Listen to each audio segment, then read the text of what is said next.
64,000 वर्ष का। द्वापर तो राम का समय 8,70,000 वर्ष तो न्यूनतम हो ही गया।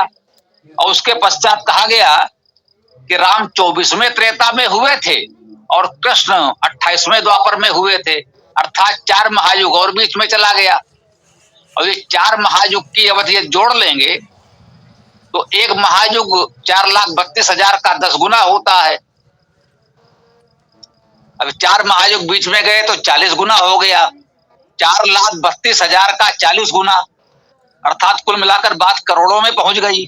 तो राम करोड़ों वर्ष पूर्व हुए थे, ऐसा भ्रम हो रहा है। मेरा यही मानना था, हमने बताया था कि ऐतिहासिक व्यक्ति के रूप में राम जब हुए वो गणना अलग है, वो संवत्सर के आधार पर है, वो 1000 वर्षों में ही आएगी। और ये युगों के साथ जोड़ देने से और वो भ्रम कर देने से हुआ है। एक छोटी सी जानकारी देकर मैं अपनी बात यहाँ पर विराम दूंगा, फिर आप लोग अपनी बात करिएगा।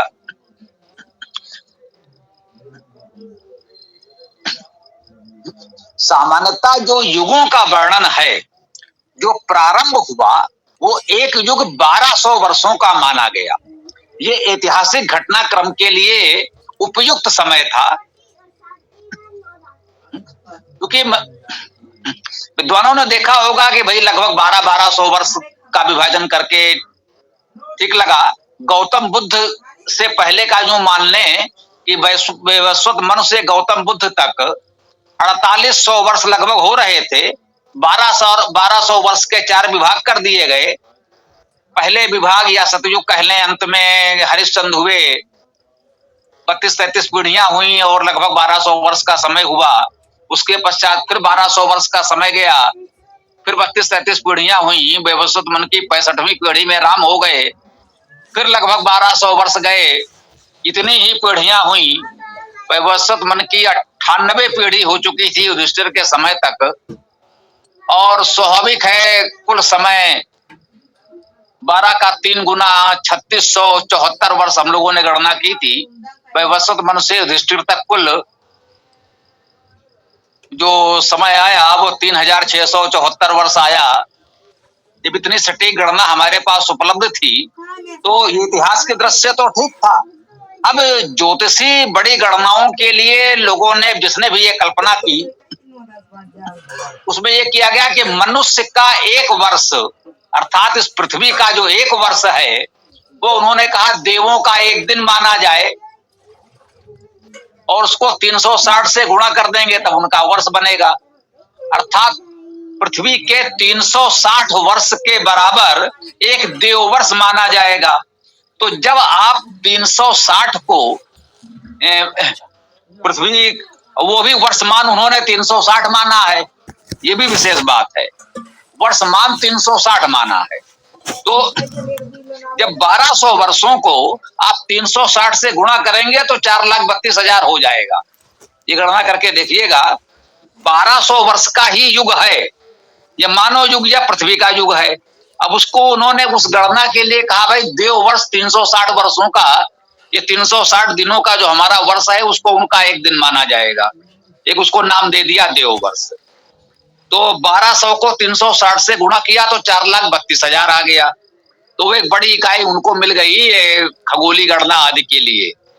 और उसका फिर किसी ने उसमें और थोड़ा आगे बढ़ाया, दुगुना द्वापर तिगुना त्रेता 4 गुना सतयुग, या जो कहें कि उसका 10 गुना महायुग कर दिया। ये बात तो ठीक हो गई।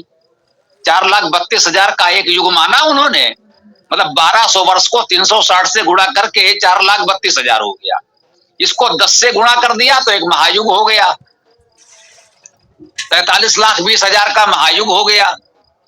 तो इस प्रकार से बड़ी बड़ी संख्याएं वर्षों की इन बड़ी बड़ी गणनाओं के लिए प्राप्त हो गई ना। उसके लिए कह सकते हैं जो प्राकृतिक विकास है, सूर्य पृथ्वी आदि के लंबे लंबे जीवन काल, उनकी घटनाओं को देखने समझने के लिए तो ये इन्होंने युग, महायुग, मनवंतर, कल्प आदि की कल्पनाएं कर ली। इसको मानव इतिहास से जोड़ने से ये सब भ्रम उत्पन्न हो गए कि वो गणनाएं उनके लिए थी, उसमें उन्होंने मानव इतिहास जोड़ना प्रारंभ कर दिया, तो वो संख्या थोड़ी बिगड़ गई थी। ये बात हमने कही भी थी। तो अब आप लोग बताएं कि ये षष्ठ संवत्सर और जो युगों की बात कही जा रही थी, यदि ज्योतिषी कक्षा में इस पर चर्चा हुई है, जैसा कि उन्होंने बताया, क्या आप लोगों के समझ में आया कि ये क्या है और व्यवहारिक रूप से इसकी क्या उपयोगिता है? कोई बताना चाहें तो बताइए।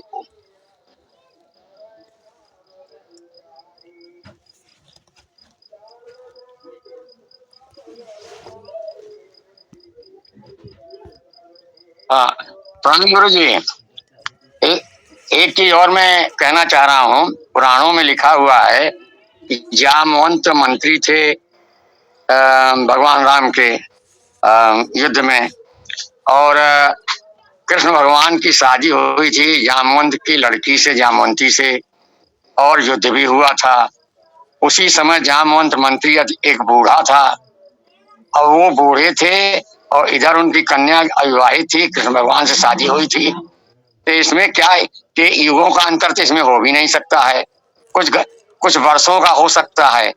इसमें थोड़ा सा स्पष्ट करें तो बड़ी कृपा होगी। देखिए, इसको व्यवहारिक रूप से आप इतना ही मान सकते हैं कि एक नाम के अनेक व्यक्ति हो सकते हैं।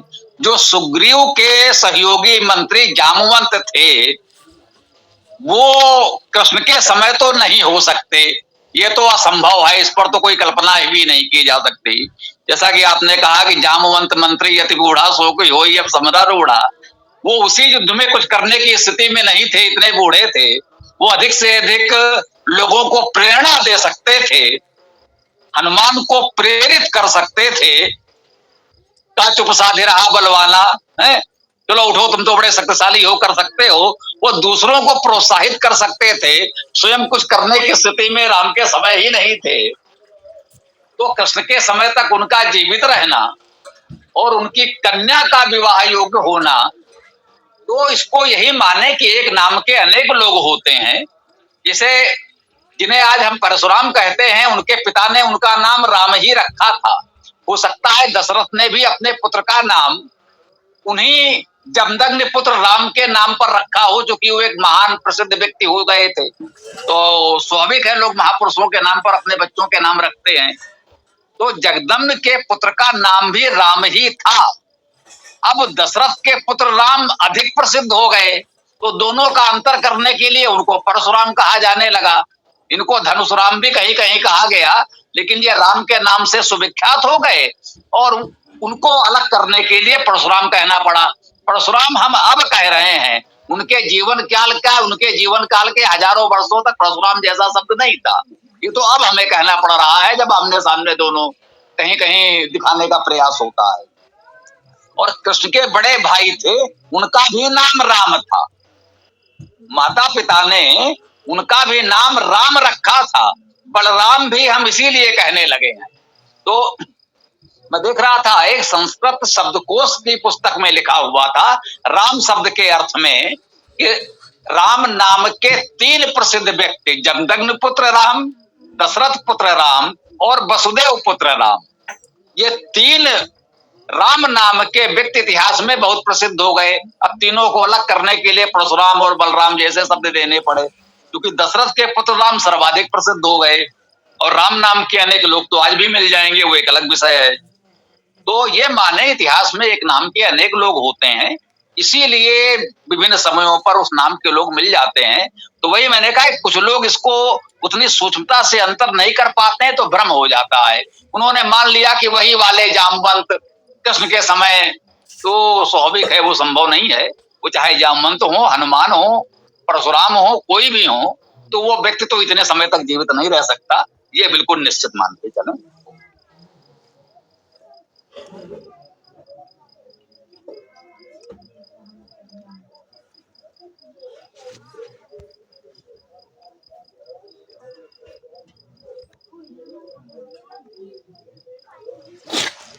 जी सत्यसोम जी, आप कुछ कहना चाह रहे थे, कुछ कहेंगे तो बताएं।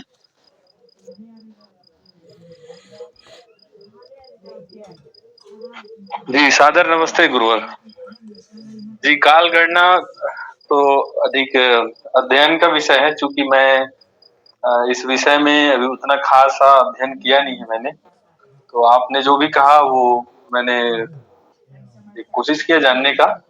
उसमें मैं स्वयं अपने आप को उसमें अध्ययन करने की कोशिश करूंगा। जी जी, धन्यवाद।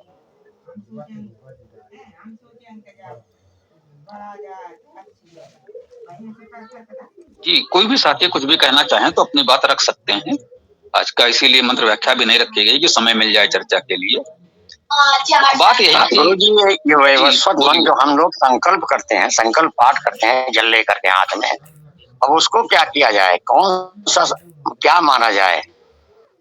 1,97 करोड़ 96 करोड़, तो अब क्या माना जाए? ये तो बहुत ज्यादा हो जाता है, अरबों में हो जाता है, इसमें बड़ा शंका होती है। अब आपकी कक्षा से बड़ा ये आपने जो बताया बहुत सटीक बताया है आधुनिक युग के हिसाब से, लेकिन अब हम महापुरुषों की बात तो मानेंगे ही, लोकेश जी की बात तो मानेंगे। संकल्प पाठ उन्होंने वेद पंचांग में लिखा भी है, संकल्प सबसे पहले ऊपर ही लिखा हुआ है, तो हम लोग माने क्या?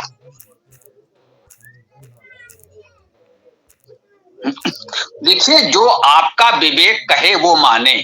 ईश्वर ने आपको भी बुद्धि विवेक दिया है, उसके अनुसार विचार करें और जो आपको ठीक लगे वो माने। मेरे कहने से कि या किसी अन्य के कहने से न माने, हम यही कहेंगे। जो तर्क विवेक बुद्धि आपका स्वीकार करे वो माने। संकल्प पाठ के विषय में भी यही बात मुख्य रूप से कही गई है। इस पर चर्चा भी हुई कि ये जो संकल्प पाठ हम पढ़ रहे हैं, अभी आपने कहा है कि आचार्य दास ने लोकेश जी अपने पंचांग में लिख रहे हैं। ठीक है, आज वो पंचांग छप रहा है, उसमें बहुत सी बातें अच्छी हैं, हम सब लोग उसे स्वीकार कर रहे हैं, क्योंकि उसमें अयन और संपात बिल्कुल ठीक हैं। तो वो बिल्कुल उचित पंचांग है, ऋतुबद्ध है, समयबद्ध है, तार्किक है, तो इसलिए हम लोग उस पंचांग को स्वीकार करते हैं। अब रह गई बात संकल्प पाठ की, तो संकल्प पाठ जैसे पंचांग की अन्य बातों को उन्होंने बताया कि भाई कैसे कैसे लिया गया और क्या उसकी तार्किकता है। संकल्प पाठ कहां से लिया गया? पता चला दयानंद जी की किसी पुस्तक से ले लिया गया। अब दयानंद जी से पहले ऐसा कोई संकल्प पाठ पढ़ा जाता था? बोले पता नहीं। तो ये जो संकल्प पाठ पढ़ा जा रहा है, ये दयानंद जी से पहले था, इसका कोई प्रमाण हमारे पास नहीं। बात वही है कि यदि दयानंद जी ने लिखा है तो दयानंद जी का तो हम लोग बहुत सम्मान करते हैं, इसमें कोई संदेह नहीं है। तो क्या केवल इस आधार पर हम उसे स्वीकार कर लें कि दयानंद जी की पुस्तक में लिखा गया है, तो उस पर कोई आप बुद्धि न लगाएं, कोई तर्क न करें, कोई प्रश्न न करें, तो फिर हम में और अन्य रूढ़वादी अंधविश्वासियों में अंतर क्या रह जाएगा? वो भी कहते हैं बाबा तुलसीदास ने कहा है तो मान लो, बाबा रामपाल जी कह रहे हैं, बाबा राम रहीम जी कह रहे हैं तो मान लो, तो फिर हम में और उनमें क्या अंतर रह जाएगा? मुख्य बात यही है कि दयानंद जी ने हमको यही सिखाया है, वेद वाक्यम प्रमाणम चलेगा, बाबा वाक्यम प्रमाणम नहीं चलेगा। वेद से और तर्क प्रमाण से जो ग्रहण होगा वो माना जाएगा, न कि किसी व्यक्ति के कह देने मात्र से। तो यही कहा गया है कि ये काल गणना कब से कहां से चली, पहले ये संकल्प पाठ इस रूप में पहले किसने लिखा, तो वो खोज की जाए और फिर ऐसा क्यों लिखा जा रहा है, इसका आधार क्या है, इससे लाभ क्या है, तो वो कोई खोज के बताएगा तो सुनेंगे। देखिए, कुछ लोगों ने संदेश लिखा है, हम आपको बता दें, हम लिखा हुआ नहीं पढ़ पाते, तो प्रयास किया करें कि बोल दिया करें। 2 मिनट की प्रतीक्षा ही अधिक से अधिक। तो कहिए, आप अपनी बात कह सकते हैं। सोम जी भी हाथ उठाया है आपने, या और भी जो साथी, तो बोलिए सोम जी। जी गुरुवर, हमारे बीच आज मैंने एक अध्ययनशील संस्कृत प्रेमी हमारे सुशील महोदय जी को आमंत्रित किया है कि आज वेद की कक्षा में आए, तो वो जुड़े हुए हैं हमारे बीच, और वो भी स्व अध्ययन अपना संस्कृत गीता आदि का अध्ययन कर रहे हैं। तो मैं चाहूंगा सुशील महोदय जी से कि अपना एक संक्षिप्त परिचय रखें। जी, बहुत बहुत स्वागत है महोदय, आप अपनी बात रखें। धन्यवाद। सर्वेभ्यो नमो नमः। स्वामी जी कोटिशः नमस्कार। मैं अभी आज पहली बार आया हूँ, थोड़ा समझने का प्रयास कर रहा हूँ, काफी अच्छा लग रहा है। मैं तो रिटायर्ड व्यक्ति हूँ। जैसे भिलाई स्टील प्लांट में था, मैं इंजीनियर था पहले, 4 साल पहले रिटायर हुआ। अभी अध्ययन का काम कर रहा हूँ मैं, संस्कृत अध्ययन मुख्यतः। धन्यवाद।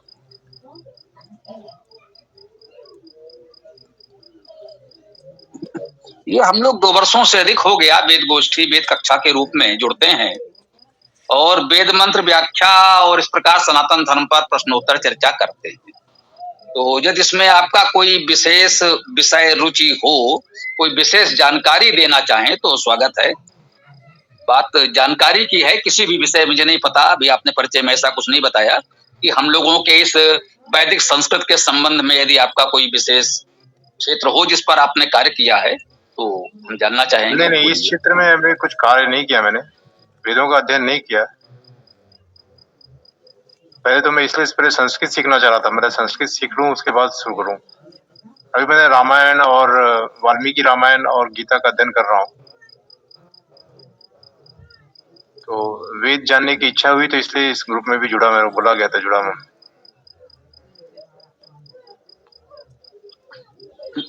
देखिए, बाकी आप जो कुछ कर रहे हैं अच्छी बात है। हम तो यही निवेदन करेंगे कि पहले वेद से जुड़ें, वेद का स्वाध्याय आप प्रारंभ कर दें, संस्कृत अपने आप आ जाएगी और रामायण गीता आज जो कुछ भी पढ़ सकें वो तो सीधी सरल कथात्मक शैली है रामायण आज की, तो वो तो सहज भाव से आप पढ़ते जाएंगे, समझ में आता जाएगा। थोड़ी संस्कृत जानते हैं अच्छी बात है, नहीं जानते हैं तो बहुत बड़ा अंतर नहीं पड़ेगा। अनुवादकों ने थोड़ा बहुत ही गड़बड़ किया है, लेकिन वेद मूल है और थोड़ा गंभीर भी है, प्राचीनतम भाषा भी है। जी। तो हाँ, प्राचीनतम भाषा से डरे नहीं, उसमें अच्छी बात है कि प्राचीनतम भाषा है, इसलिए व्याकरण की जटिलता नहीं है। धातु अर्थ के अनुसार उसका बिल्कुल निष्पक्ष अर्थ आपको मिलता चला जाएगा और उसमें किसी रेफरेंस के जानकारी की आवश्यकता नहीं है। जैसे अभी हमने कहा कि अब यहाँ पर अगर यदि रामायण से पुराणों तक आप पढ़ते हैं, वहां राम शब्द आएगा तो आपको सोचना पड़ेगा ये राम कौन है। उदाहरण के लिए कहा जो बहुत प्रसिद्ध है, वही जैसे जामवन की बात आई, अब जामवान शब्द आया, अब ये कौन है, ये क्या है, तो उसका रेफरेंस आपको संदर्भ जानना आवश्यक है। वेद में ऐसा कुछ नहीं आएगा जिसका संदर्भ जानना आवश्यक हो। वेद में इंद्र शब्द आएगा तो आपको केवल ये देखना है कि शब्द का अर्थ क्या होता है। ये इद परमेश्वर धातु से बना है तो इंद्र शब्द का अर्थ हुआ परमेश्वरवान अर्थात परमेश्वर, बस।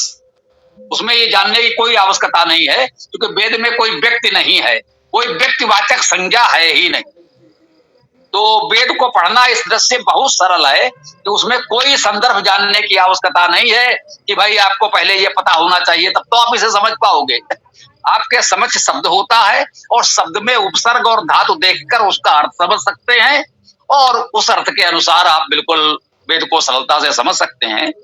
चाहे तो हम हमारी वेदायन मंगा लें, वेदायन पुस्तक है, चारों वेदों के चुने हुए सूक्त हैं, लघु वेद के रूप में है, एक एक शब्द का प्रमाण सहित अर्थ दिया गया है। तो उचित समझें, यदि आपको आरंभ करना है तो वेदायन लघु वेद के रूप में है, मंत्र संख्या के दृष्टि से गीता का भी आधा है, आकार में गीता जैसा ही व्याख्या, चूंकि शब्दशः प्रमाण सहित अर्थ करना पड़ा है तो वो थोड़ा सा है। तो वेदायन पढ़ लेते हैं तो आपको वेद की पूरी विचारधारा मिल जाएगी, फिर आप कह सकते हैं कि हाँ हम वेद को अच्छी तरह जानते समझते हैं, वेद क्या है, वेद की विचारधारा क्या है हम जानते हैं। ओम, बोलिए भैया जी। जी, ये पुस्तक कहाँ से मिलेगी, ग्रंथ जी वेदायन कहाँ से मिलेगी?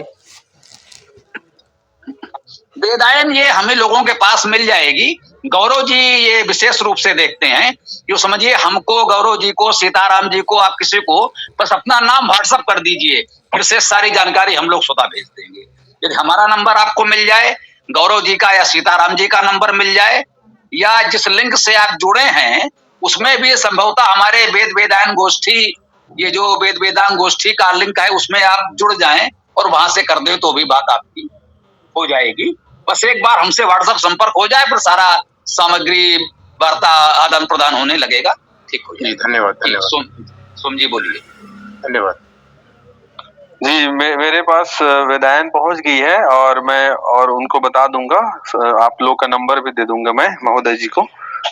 तो मैं भी उसको अब अध्ययन चालू करूंगा। आज ही पहुंचा मेरे पास जी, धन्यवाद। और एक सवाल ये है कि जैसे पुराण है और वेद है, तो वेद तो मूल है, वेद का ज्ञान, तो पुराणों में जो भी बातें हैं उसमें से कितनी बातों को सही रूप से माना जाए, कितनी बातें उसमें बनावटी है, इस पर कुछ थोड़ा सा समाधान दें। मुझे भी वेदायन के लिए माहिती देना।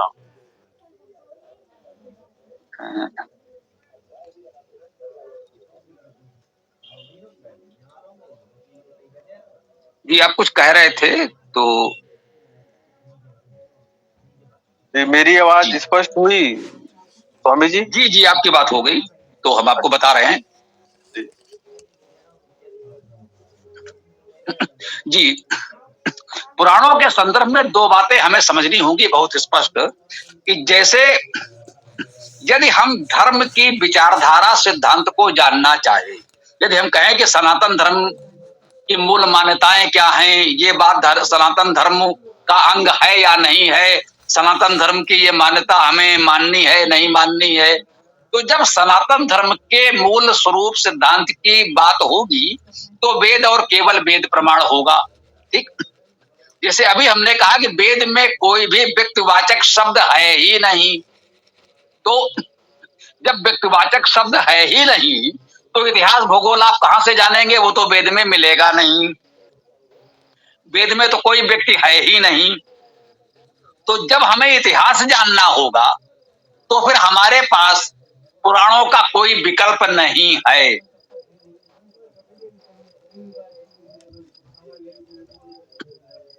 कुछ संकीर्ण वृत्ति के यार समाजी ऐसा कह सकते हैं, कहते हैं कभी कभी कि भाई रामायण और महाभारत में इतिहास है। जी, रामायण में इतिहास है कितने समय का? दशरथ शासित अयोध्यापुरी का वर्णन करते हुए रामायण का आरंभ होता है और राम की मृत्यु से लगभग समाप्त हो जाता है। अर्थात राम का पूरा जीवन काल भूमिका सहित उसमें है अधिक से अधिक। उसमें भी वो कह देते हैं उत्तरकांड प्रक्षिप्त है, कुछ लोग कह रहे हैं बालकांड और उत्तरकांड भी प्रक्षिप्त है। तो केवल राम का जीवन रामायण में मान्य हुआ आपके लिए। वही स्थिति महाभारत की है अधिक से अधिक। वैसे तो वो युद्ध केवल प्रारंभ में तो जय नाम का इतिहास युद्ध के लिए ही लिखा गया था, लेकिन थोड़ा पूर्वज खंड आदि जोड़ विस्तार करके कुल मिलाकर कहिए कि एक तरह से भीष्म का पूरा जीवन चरित्र, भीष्म के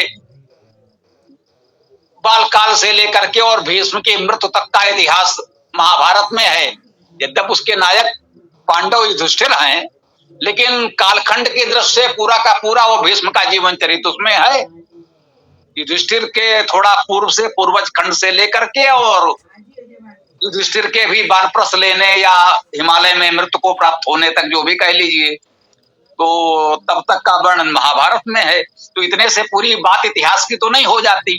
तो यदि हमें प्राचीन भारत का, अपने पूर्वजों का इतिहास जानना है तो हमारे पास पुराणों का कोई विकल्प नहीं है।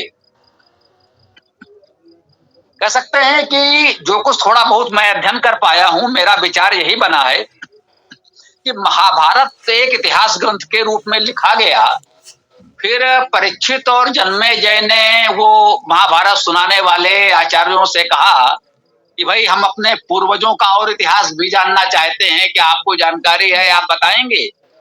तो कहते हैं उसमें फिर पूर्वज खंड जोड़ा गया, अर्थात भीष्म के, शांतनु के पूर्व का भी कुछ इतिहास उसमें समेटने का प्रयास किया गया। तो महाभारत का आकार बढ़ा और थोड़ा सा वो इतिहास सामग्री अधिक हो गई।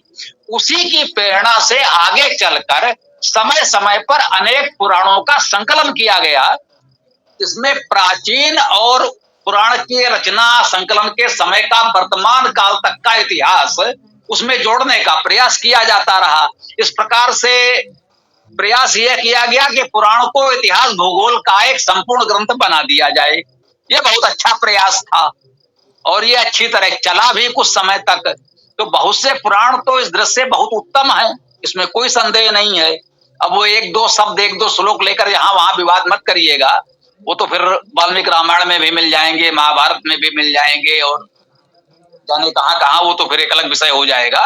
लेकिन बहुत से जो मुख्य पुराण माने जाते हैं वो ऐतिहासिक सामग्री के दृष्टि से बहुत कुछ उत्तम है, विश्वसनीय है, और उससे हमें इतिहास की पूरी जानकारी प्राप्त होती है। हाँ, ये ठीक है कि परवर्ती काल में सांप्रदायिक पुरोहितों ने, कह लीजिए आज की भाषा में जो हम लोग कहते हैं बाबाओं ने, उसमें कुछ अपने धार्मिक व्यवसाय चलाने के लिए कुछ चमत्कार, कुछ इस तरह की अविश्वसनीय अंधविश्वास की बातें जोड़ने लगे, तो बहुत से पुराण बहुत विकृत हो गए। मूल जो उसका इतिहास भूगोल का खंड था वो तो थोड़ा बचा, और उसमें चूंकि वो मूल सामग्री तो वही थी, पढ़ा पुराण को उसी लिए जाता था, तो उसको वो बचाए रखे, उसको उन्होंने हटाया तो नहीं। हटा देते तो फिर बचता ही क्या, फिर तो वो उनका एक अपना हो जाता, उसे लोग उतना महत्व नहीं देते। तो वो इतिहास भूगोल वाला खंड तो पुराणों में सुरक्षित है, और बाद में जो लोगों ने अपने सांप्रदायिक उद्देश्यों के लिए कि सुपुराण में शिव ही सर्वोच्च हो गए और ब्रह्मा विष्णुवादी सब उनकी सेवा कर रहे हैं, और विष्णु पुराण में विष्णु सर्वोच्च हो जाएंगे, महाब्रह्मा जी शिव जी उनके नमन करते दिखे, आदि आदि बहुत सी इस तरह की बातें, तो वो सांप्रदायिक लोगों ने अपने स्वार्थ के लिए लंबी लंबी कथाएं, काल्पनिक विवरण उसमें जोड़ते चले गए। तो वो थोड़ा विवेक से देखेंगे तो पता चल जाएगा, जो पुराणों में पूरी वंशावली है, वंशानुक्रम है, और उनका पूरा इतिहास लोगों का जो वर्णन है, थोड़ा विवेक से देखेंगे, जो मानवोचित घटनाक्रम इतिहास है वो बिल्कुल ठीक है। अब जो इस प्रकार का लगे, जो जैसे असंभव जैसा है, कि जो संभव ही नहीं है, कि कोई पृथ्वी को लेकर भाग गया, कोई सूरज को लेकर भाग गया, ये इस तरह की कुछ असंभव कल्पनाएं दिखाई पड़े, तो मान लीजिएगा कि कुछ इस प्रकार की बातें लोगों ने जोड़ी हैं, और ऐतिहासिक वर्णन उसका बहुत उत्तम है, पूरी तरह से विश्वसनीय है, पूरी तरह से कह सकते हैं प्रामाणिक है। आज की परिस्थिति में उससे अधिक प्रामाणिक जानकारी हमारे पास कहीं उपलब्ध नहीं है। पूरा लोगों का वर्ष काल क्रम, किस वंश में कितने राजा हुए, कितने समय शासन किया, आदि आदि पूरा जितना सुरक्षित विवरण पुराणों ने हमें दिया है, तो पुराणों को हमें इस तरह नकारना नहीं चाहिए। इतिहास की दृष्टि से वो बहुत महत्वपूर्ण है, भले ही उसकी कही हुई बातों को धार्मिक मान्यताओं के प्रमाण के रूप में हम नहीं स्वीकार कर सकेंगे, वो एक अलग विषय है।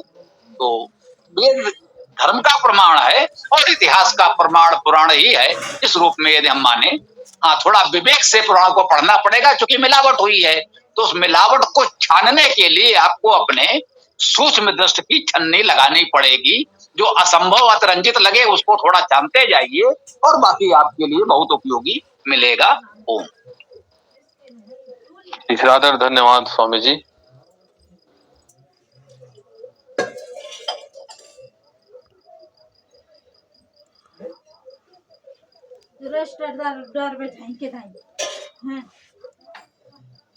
जी भैया, ये कोई भी साथी जो भी कहना चाहे अपनी बात